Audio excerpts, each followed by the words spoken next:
Welcome to the Preet's passion. Hello friends, हमने देखा था पिछले वीडियो में व्हाट इज मैटर। ठीक है, मैटर क्या होता है। हमने देखा था कि मैटर हर वो चीज़ होती है जिसका कोई मास होता है, स्पेस होती है। Matter is made up of tiny particles. ठीक है, अब ये जो मैटर है ये टाइनी पार्टिकल्स से बना हुआ है और इन्हीं पार्टिकल्स को हम क्या बोलते हैं, एटम बोलते हैं। हर चीज़ जिसका वजन होता है, स्पेस ऑक्यूपाई करती है, जैसे कि ये पेंसिल भी हो गई, तो ये क्या है, मैटर है। और हर चीज़ छोटे छोटे पार्टिकल से बनी हुई है, जिसे हम क्या बोलते हैं, एटम।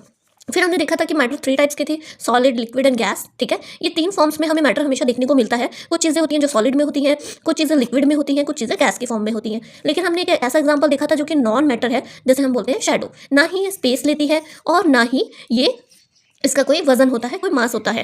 ठीक है, फिर हमने बात की थी ऐसे पार्टिकल्स जो कि हमें तब दिखते हैं जब घर में किसी एक कॉर्नर से, किसी एक विंडो से सनलाइट अंदर आती है, तो वहाँ पे हमें कुछ डस्ट पार्टिकल्स उड़ते हुए नजर आते हैं। बड़ी कम स्पीड में वो इधर उधर हिल रहे होते हैं। ठीक है, तो वो था एक पार्टिकल्स को समझने का तरीका। ठीक है, कि पार्टिकल्स किस तरह के होते हैं।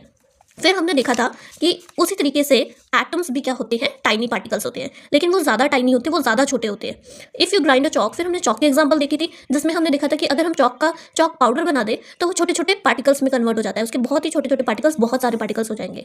ठीक है, तो वैसे ही एटम भी क्या है, टाइनी पार्टिकल है। लेकिन एटम में डिफरेंस क्या है, एटम इतना छोटा पार्टिकल है कि हम उसे माइक्रोस्कोप से भी नहीं देख सकते, इसलिए हम उसको बोलते हैं सब माइक्रोस्कोपिक पार्टिकल्स। ठीक है, तो atom is a sub microscopic which can not be seen by a microscope.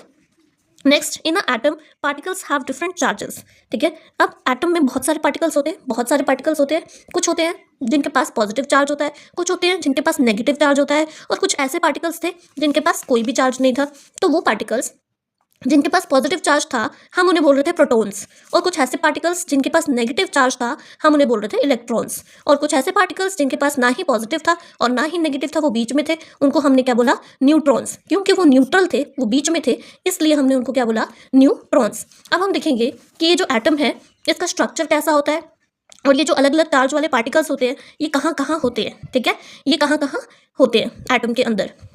तो एटम्स को हम और क्या बोल सकते हैं, ये एक तरीके से बिल्डिंग ब्लॉक होते हैं ऑफ ऑल मैटर, क्योंकि सारा का सारा जितना भी मैटर है, ठीक है, वो किससे बना है, एटम से बना है। तो एटम क्या है, वो ब्लॉक्स है, बिल्डिंग ब्लॉक्स है। ठीक है, बिल्डिंग यानी कि बनाना, और वो छोटे छोटे ब्लॉक्स को मिलते हैं तो बन जाती है क्या, बिल्डिंग, जैसे हम बोलते हैं मैटर। ठीक है, जैसे यहाँ पे छोटे छोटे ब्लॉक्स हैं और इससे पूरी की पूरी एक बिल्डिंग बन गई, एक पूरा मैटर बन गया है। ठीक है, फिर हमने देखा कि जो एटम्स हैं वो इनक्रेडिबली टाइनी पार्टिकल्स हैं, ये चीज़ भी हम देख चुके हैं। ठीक है, पार्टिकल्स क्या है, बहुत ही टाइनी है, इतने टाइनी है कि माइक्रोस्कोप से भी उन्हें देखा नहीं जा सकता।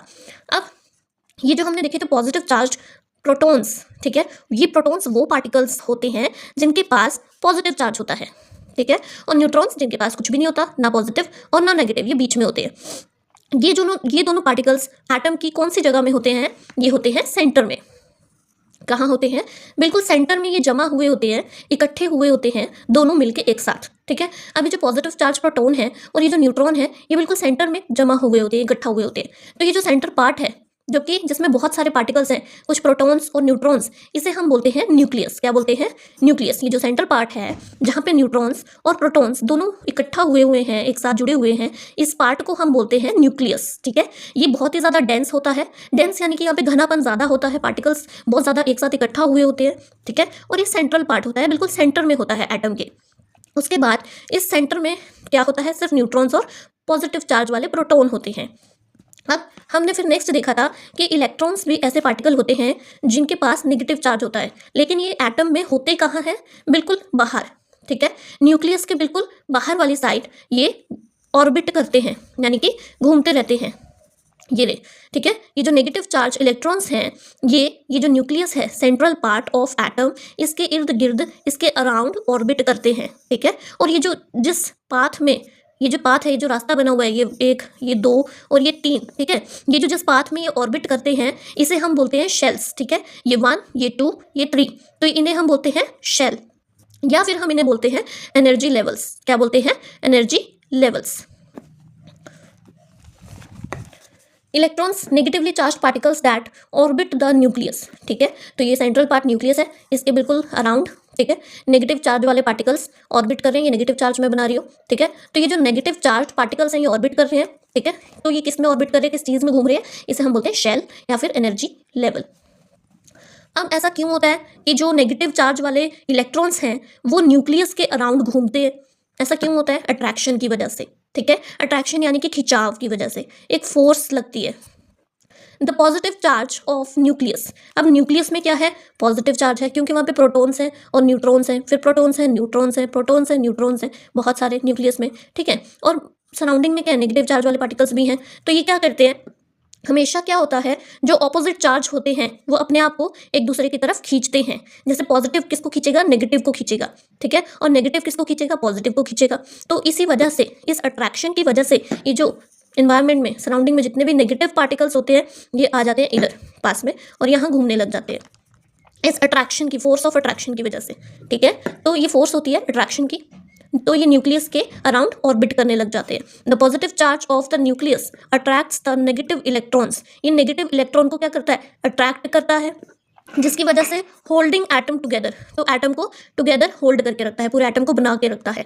दे आर सब माइक्रोस्कोपिक, ये सब माइक्रोस्कोपिक होते हैं, यानी कि इनको आप माइक्रोस्कोप से नहीं देख सकते, meaning they are too small, ये बहुत ही ज़्यादा स्मॉल होते हैं। They can not be seen with microscope. The number of protons is called the atomic number of an atom, ठीक है। तो जैसे स्कूल में हर बच्चे का एक आइडेंटिटी होती है, कार्ड होता है, उसका एक रोल नंबर होता है, वैसे ही एटम का एक क्या होता है, एटॉमिक नंबर, ठीक है। क्या होता है, एटॉमिक नंबर होता है।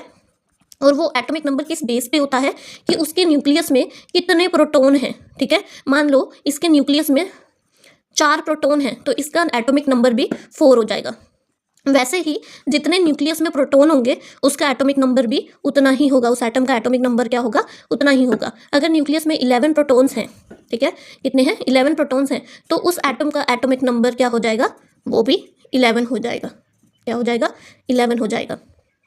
तो ये था अबाउट एटम्स। एटम्स क्या होते हैं, उनका स्ट्रक्चर कैसा होता है और उनका एटॉमिक नंबर क्या होता है, प्रोटॉन्स क्या होते हैं, electrons and neutrons. Thank you.